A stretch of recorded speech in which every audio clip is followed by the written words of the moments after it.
EWTN, el esplendor de la verdad. Family, a prayer that we pray together is a powerful prayer. Querida familia, cuando rezamos juntos nuestra oración es poderosa, por lo tanto les pido que recen junto conmigo nuestra oración familiar de EWTN. El día de hoy oramos por los cristianos en Irak. Señor Jesús, les dijiste a tus discípulos que ellos habrían de sufrir persecución al igual que tú. Te pedimos por nuestros hermanos cristianos en Irak que están sufriendo persecución. Envía a tus ángeles santos para que los protejan en todo mal. Consuélalos en sus aflicciones y sosténlos en sus dificultades y ansiedades cotidianas. Concede la libertad a tu iglesia y en sus sufrimientos dales fortaleza y alegría a los mártires seraquíes, tú que vives y reinas por los siglos de los siglos. Amén.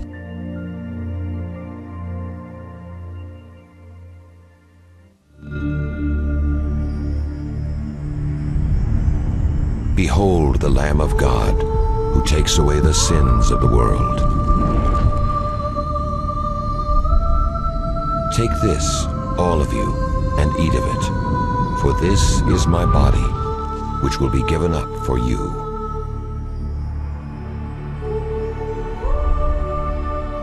Take this, all of you, and drink from it, for this is the chalice of my blood.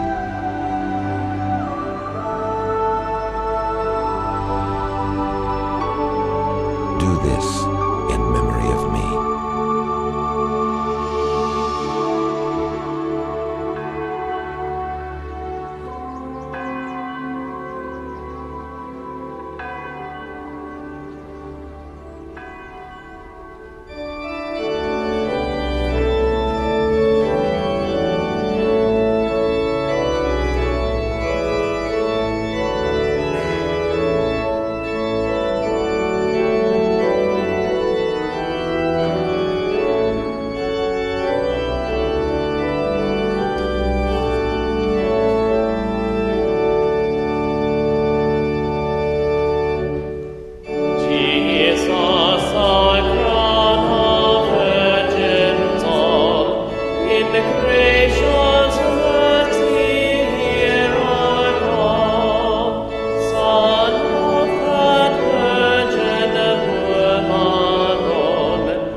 Bienvenido nuevamente al Padre Cyril, quien está aquí como pasante y también invitado del seminario de la diócesis de Lahore en Pakistán.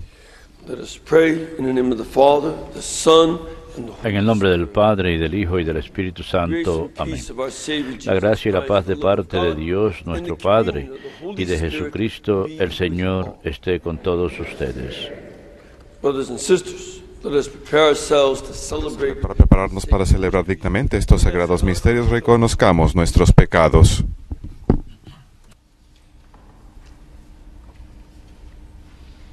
Yo confieso ante Dios Todopoderoso y ante ustedes, hermanos, que he pecado mucho, de pensamiento, palabra, obra y omisión. Por mi culpa, por mi gran culpa. Por eso ruego a Santa María siempre Virgen, a los ángeles, a los santos y a ustedes, hermanos, que intercedan por mí ante Dios, nuestro Señor. Dios Todopoderoso tenga misericordia de nosotros, perdone nuestros pecados y nos lleve a la vida eterna.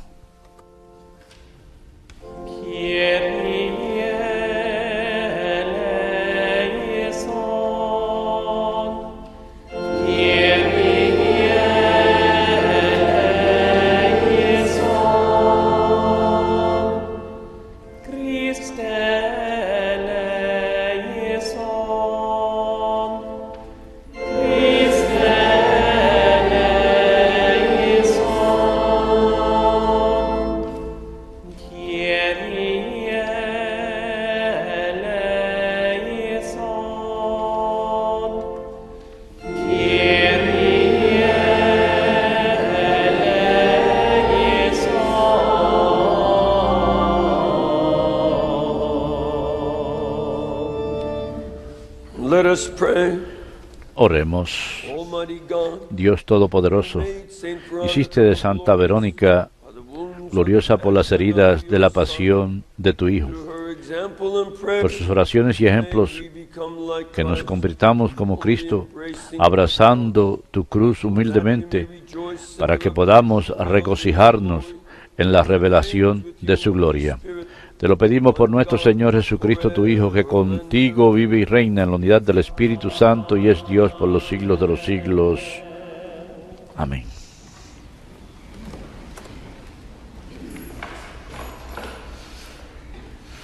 A reading from the book of the prophet Hosea. Lectura del profeta Oseas. Esto dice el Señor: Cuando Israel era joven, le amé. Desde Egipto llamé a mi hijo.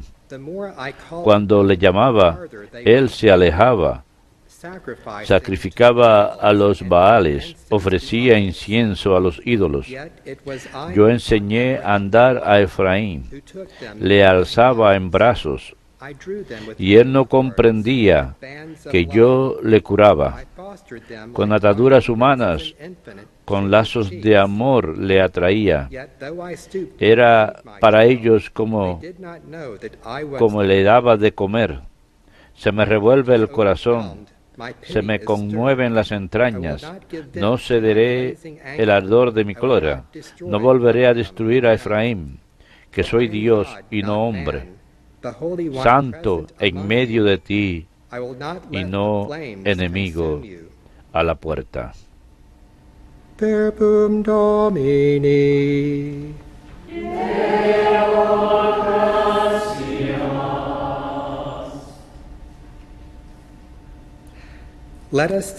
Que brille tu rostro, Señor, y nos salve.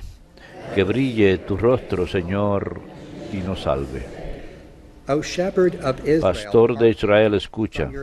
Tú que te sientas sobre querubines, resplandece. Despierta tu poder y ven a salvarnos. Que brille tu rostro, Señor, y nos salve. Dios de los ejércitos, vuélvete, mira desde el cielo, fíjate. Ven a visitar tu viña, la cepa que tu diestra plantó y que tú hiciste vigorosa. Que brille tu rostro, Señor, y nos salve.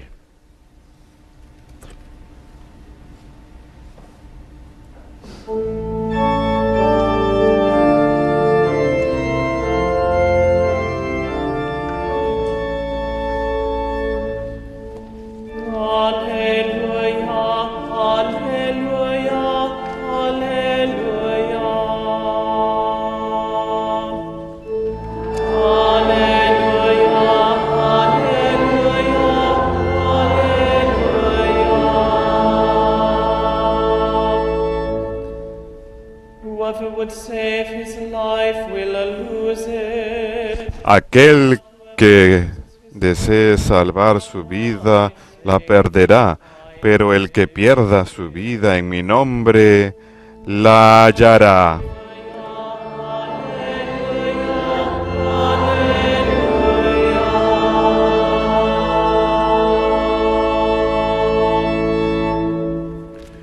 Dominus vobiscum, et hoc spiritus benedicat Lectio Sancti Evangelii secundum Matteum.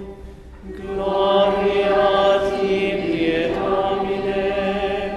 Jesus said to his disciples, en aquel tiempo dijo Jesús a sus apóstoles, vengan y proclamen que el reino de los cielos está cerca. Cura enfermos, resuciten muertos, limpien leprosos, echen demonios. Lo que han recibido gratis, denlo gratis. No lleven en la faja oro, plata, ni calderilla, ni tampoco alforja para el camino, ni otra túnica, ni sandalias, ni bastón. Bien merece el obrero su sustento. Cuando entren en un pueblo o aldea, averigüen quién hay allí de confianza y quédense en su casa hasta que se vayan. Al entrar en una casa, saluden. Si la casa se lo merece, la paz que le desean vendrá a ella. Si no se lo merece, la paz volverá a ustedes. Si alguno no los recibe y no los escucha, al salir de su casa o del pueblo, sacudan el polvo de los pies.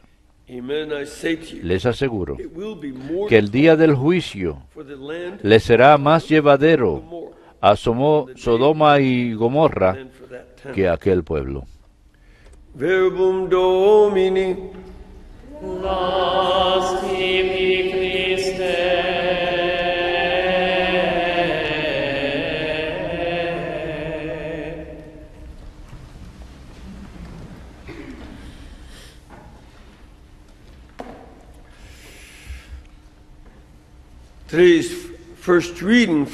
La primera lectura de hoy del profeta Oseas, capítulo 11, es una de las lecturas favoritas que tiene la gente de este libro.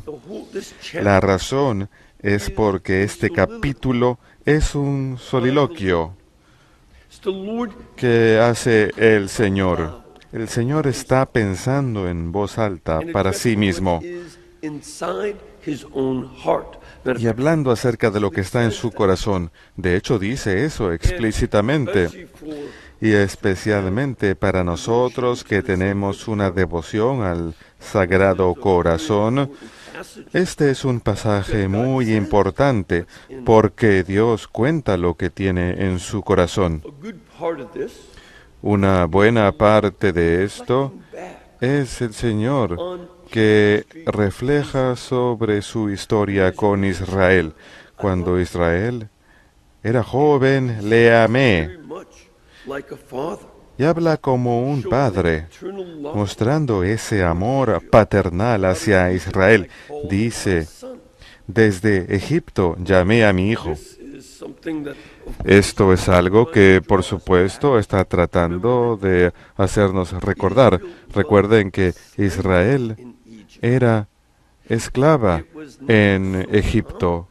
No era muy común adoptar a alguien que fuera esclavo y llamarle hijo mío. De hecho, en el Éxodo, esto es una reflexión sobre ello, justamente, habla de Israel como el primogénito del Señor, y eso es incluso más asombroso porque Israel no fue la primera nación que haya nacido. Hubo muchos otros países nacidos antes de Israel. De hecho, Abraham provino de un pueblo semita que vivía en Mesopotamia. Así que, ¿por qué dice primogénito? Porque muestra el estatus. Ser llamado primogénito no quiere decir solamente que nació primero, a veces no. A veces se refiere, y en este caso, se refiere a Israel, que es elegido por Dios, y como Israel hereda las promesas, a eso es lo que hacían los primogénitos. Heredaban la herencia del Padre. Según la ley judía, a menudo heredaban 2/3 de la propiedad y los demás hijos se dividían el otro tercio para poder mantener la integridad de la heredad familiar.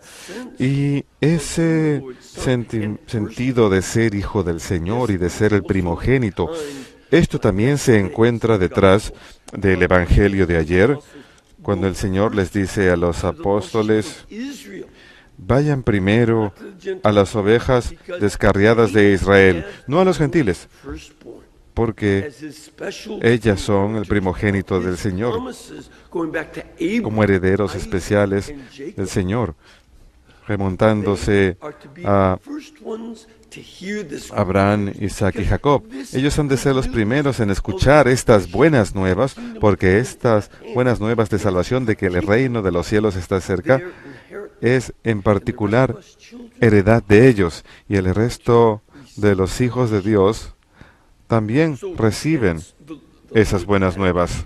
Esa es la actitud del Señor cuando se está hablando a sí mismo en este pasaje. Esto es lo que está pensando, pero este es el problema. Mientras más los llamo, más se alejan, una y otra vez, a través de los siglos. El Señor no solamente mandaba patriarcas, sino que llamó a Moisés, y luego llamó a los jueces, y luego llamó a diferentes profetas: Samuel, Natán, Dan, muchos a lo largo de los siglos. Elías, Eliseo, una y otra vez. Y mientras más les llamaba, más se acercaban a la adoración de los Baales. Recuerden que Baal era dios de la lluvia, pero recuerden que como Israel no tiene muchos ríos, solamente el Jordán, gran parte de la tierra depende de la lluvia. Así que los israelitas se vieron tentados a adorar al rey canaanita de las lluvias, y como también era dios de fertilidad, también lo adoraban con orgías. Eso es parte de lo que hacían los los cananeos en esta época tardía. Así que lo que el Señor estaba haciendo era llamándolos a su santidad, y ellos se alejaban hacia la fertilidad y la lujuria para enriquecerse. De hecho, en esta época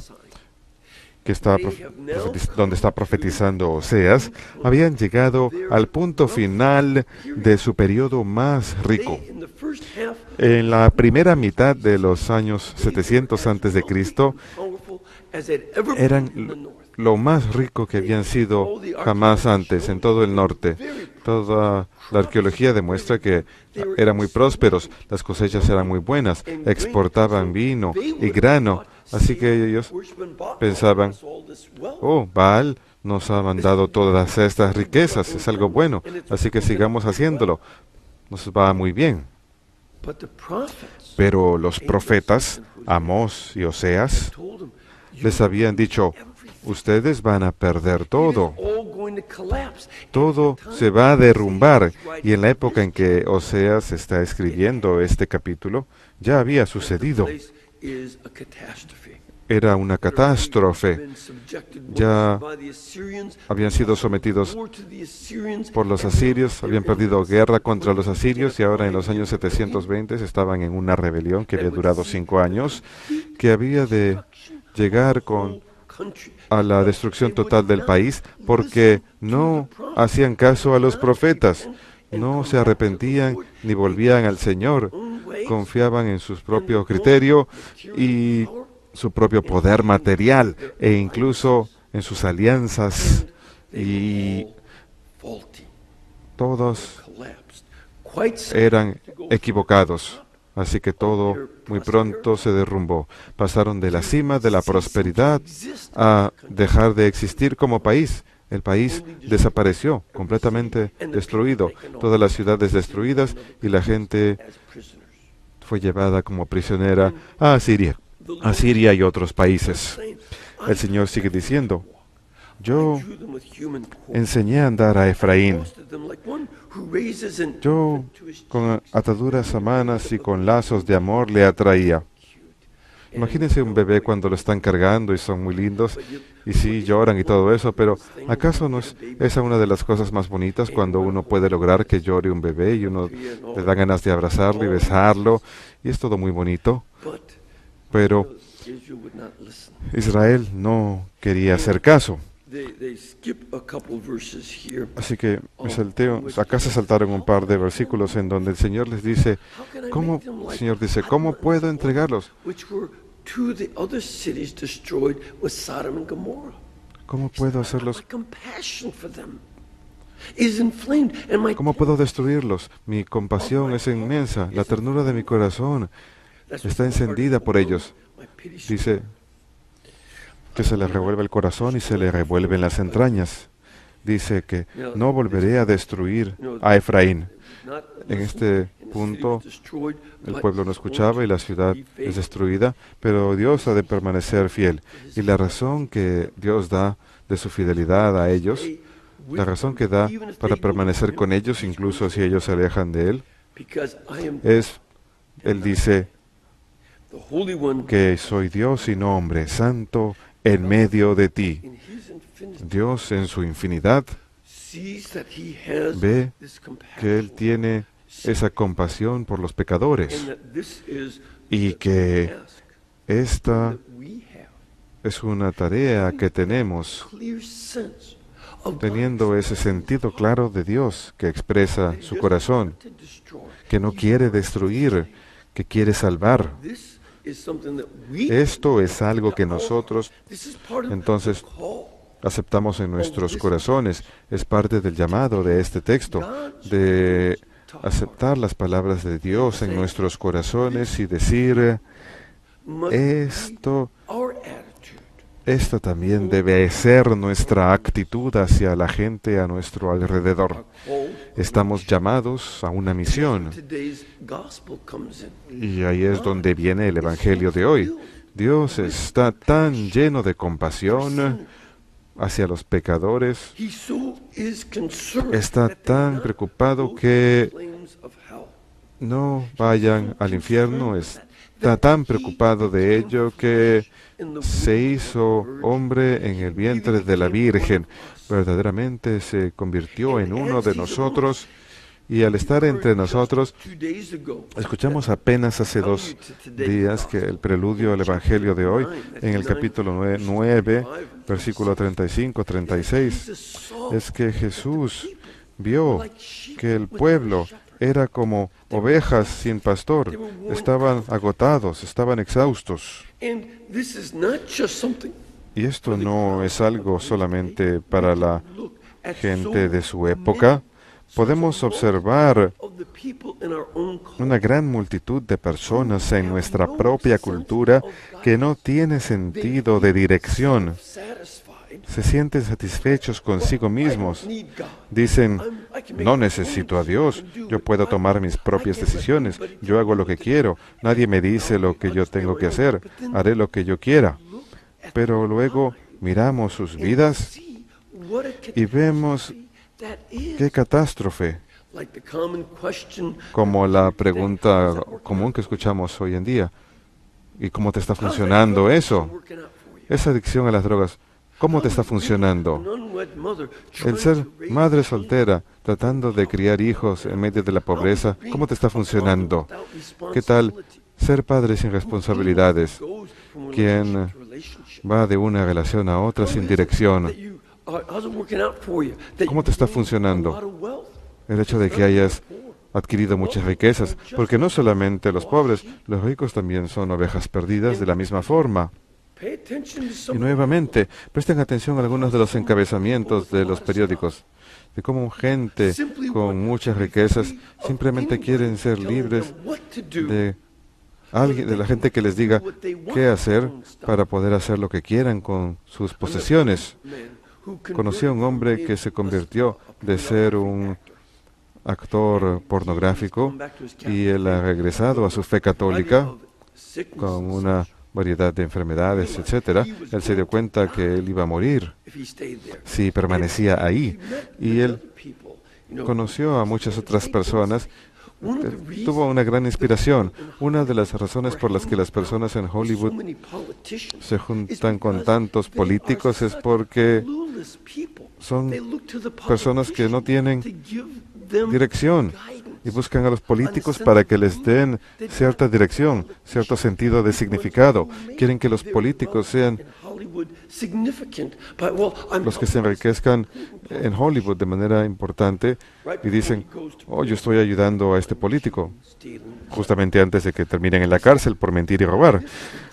Pero ese es el tipo de cosas ante la que decimos, eso no es lo que te va a salvar de ser una oveja perdida.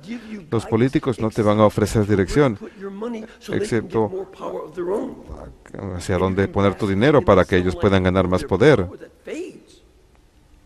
Eso es un poder que a la larga se disipa, pero al final se disipa, en tanto que Jesús nos da el mensaje verdadero.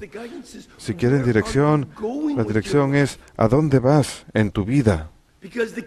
Porque el reino de los cielos está cerca. Este es el mismo mensaje que Cristo utilizó al principio de su ministerio en el capítulo 4, cuando empezó a curar a los enfermos, resucitar a los muertos, limpiar a los leprosos y expulsar demonios.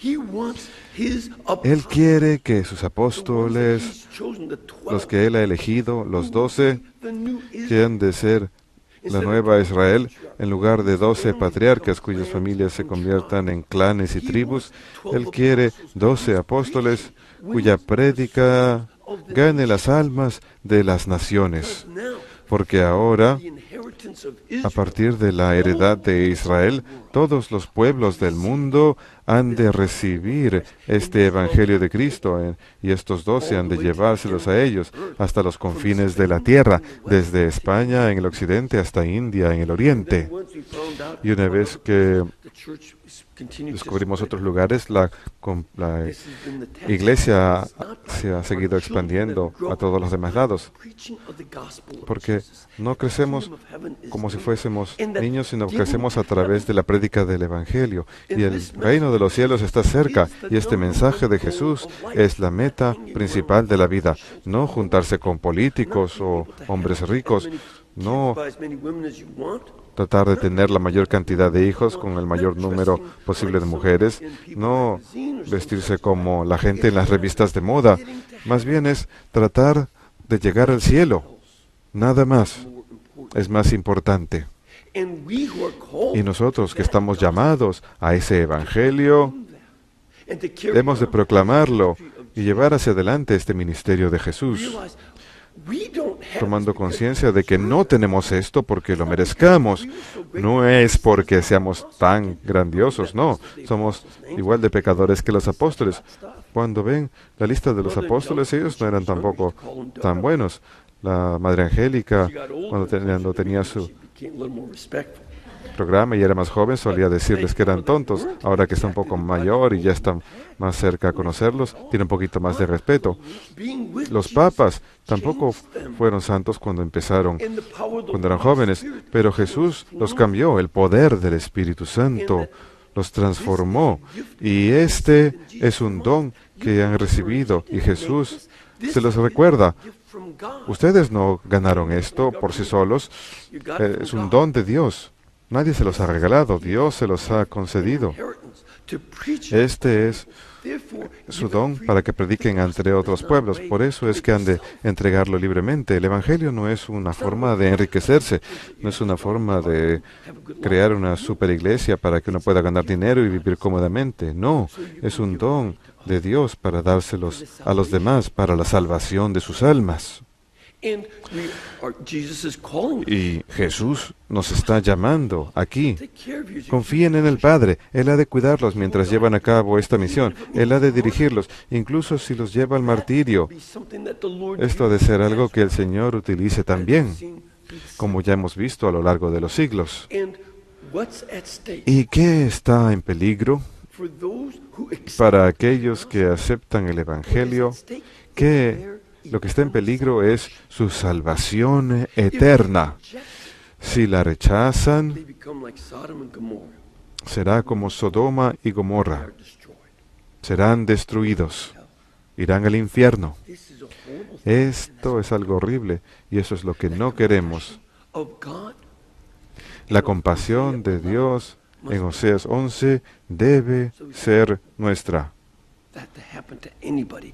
No quiero que eso le pase a nadie, no quiero jamás decir esas palabras tan terribles que escuchamos tan frecuentemente cuando le dicen a la gente que se vaya al infierno. No, nunca diríamos algo tan horrible, nunca diríamos que alguien está condenado, no lo diríamos a la ligera, como si fuera una mera expresión. Es algo horrible, es lo último que nos gustaría pensar acerca de alguien, sino más bien debemos entregarnos para su salvación, para su vida eterna con Dios, de manera que ellos también puedan conocer esta profunda compasión del corazón de Dios, mediante el cual quiere salvarnos a todos.